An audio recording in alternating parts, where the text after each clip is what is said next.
Well, first of all, we're really excited about the off-season program that we've had, the attitude that this team has sort of presented, the work that we were able to get done, the conditioning level that we were able to achieve with a lot of the guys. I think the commitment has been good. So we had a really good off-season program. And I think the most important thing about the first practice is, I don't care what grade you're in, how long you've been here, whether you're an early enrollee, whether you're a senior. Everybody has got to focus on what they need to do to improve. So this is a good starting point for us. We're not disappointed where we are, but we're certainly not satisfied with where we are, where we want to go, and how we're going to get there. But everybody has to have the ability to self-assess because I think that's the best way to improve. And there's not one player out there that's playing for us right now that doesn't have something that they can improve on. Obviously, it's a new team. You're looking for new leadership. There's guys that have opportunities at several positions, and there's competition at those positions. And it'll be interesting to see how, some of that stuff, shakes out for us. But, we got a couple guys that are going to be out for the spring. Corey Brooks is out for the spring. Darian Dalcourt will be out for the spring. Keanu Coate. All those guys are out for the spring, whether they had injuries coming out of the season or whatever. All the other players are doing some portion of practice and are making some progress toward being able to practice at some point in time in the spring. And those assessments will be made, as they make progress, throughout the spring. I know you probably asked me about the early enrollees. I'm sure if you got to speak to them, that I'll tell you that there's a lot of anxiety. My first practice as a college player. They're all sort of, going through a different level of a learning curve that they have to go through. We're pleased to have them here. I think it's going to be good for their development, and I think, some of these guys will be able to contribute to our team.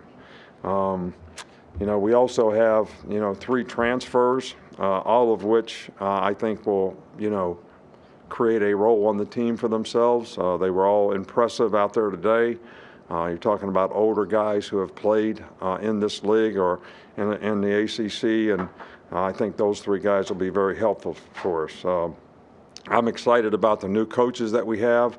Every one of those guys have made a very positive contribution with their energy, enthusiasm, their knowledge, how they've helped contribute to, solving some of the issues and the problems that we sort of uncovered in self-scout in terms of things that we need to improve on. So we're excited about the staff. We're excited about the new enrollees. We're excited about the transfers. Nobody likes it that you have guys that, can't go out there and practice. But we also have to think about how we're going to get these guys ready to play next season. So all in all, I'm very encouraged by, sort of the effort, energy, attitude that, the players have had, and it's a fun group to coach. We'll start in the back with Mike. Wanted to ask about the analyst hires that you made between Zach Mettenberger and Todd Grantham and Derek Dooley. Well, Todd Grantham and Derek Dooley have worked for me before. I've known Zach Mettenberger for a long time. It's Ken Wiesenhunt's son-in-law, and Ken and I are really good friends. Derek has worked for me in the past. He's been an offensive coordinator in this league. He's coached in the league. Todd's been a defensive coordinator, in college in this league for a long time. So those guys can, add significant knowledge and experience to help solve some of the issues and problems that we have. And I think, Zach is a very, very good young guy who's very bright and has a bright future. And I'm sure he's going to learn, and he's got great work ethic, and he's been very committed to doing a good job since he's been here. From the middle with Aaron. Kendall Randolph is a guy that's been in the program now 6 years. He can play tackle for you. He can flex out and play tight end. What kind of versatility is he bringing? What kind of example does he set? Because he does whatever you guys ask him to do for the other guys that can sort of have that sort of mindset on the team.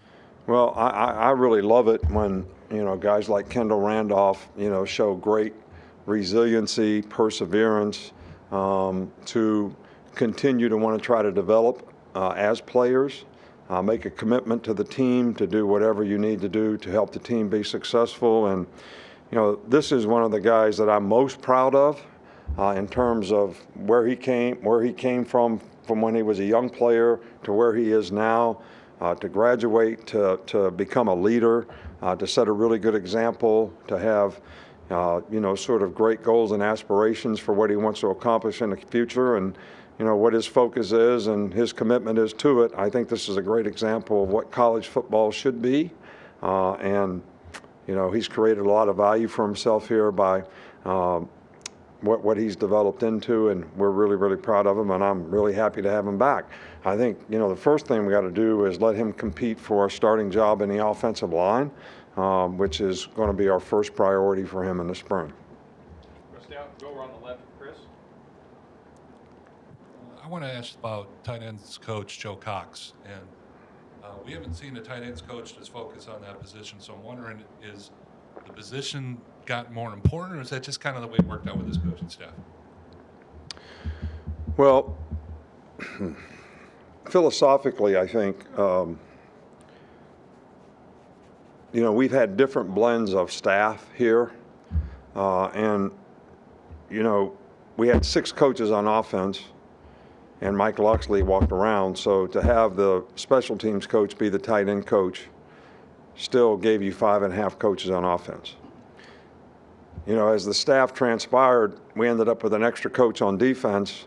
So like last year, we were a little bit imbalanced, and that's the reason for making the changes that we made to bring a guy in. If we're going to have a special teams coach on defense, let's at least have 5 guys that are focused on every position on offense, and not have what I call 4.5. One guy that's in special teams trying to coach the tight ends too. So I think that can be overwhelming sometimes, depending on how many other guys you have on the offensive staff. So I think it creates more balance for us.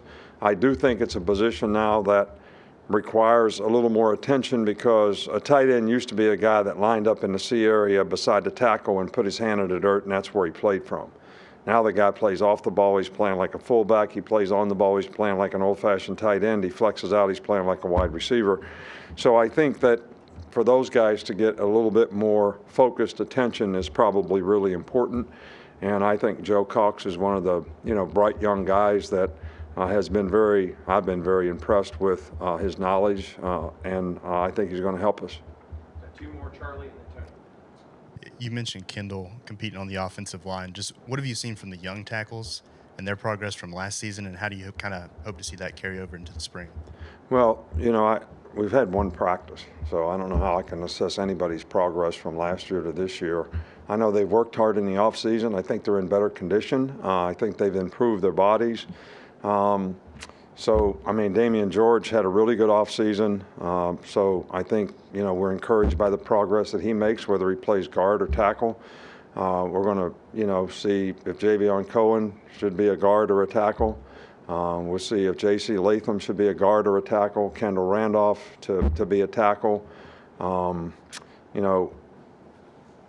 Tommy Brockemeyer has, got a chance to compete at the position. He was kind of in and out a little bit, fighting some injury things in the offseason, but we think that, he'll be able to make progress in the spring. So there's a lot of competition at the position, and, quite frankly, we're moving a lot of guys around to try to see how we can get the best 5 guys out there to play. So, and I'm not disappointed in the progress that any of them have made to this point. Finish up here with Tony. I'll stick on the offensive line. Your last 4 title-winning teams have had a team captain at center. When you're looking to put together the best 5, is that one of the first places you look, is to kind of establish that center position and kind of move out? Or Well, I think center position is always important, but we have 2 guys that started significant games last year that are both centers. So Darian Dalcourt played really well last year, and so did Seth when he got the opportunity to play. So, Darian's going to be out in the spring, but when he comes back, Seth's a good leader. He's a tough guy. I feel really good about those 2 guys. Just trying to get the other guys in the right spot, and maybe who do we develop to be a third center, because that's always an important spot to, have somebody that can fill if you lose a guy. All right, Coach. Thank you. All right, thank you guys.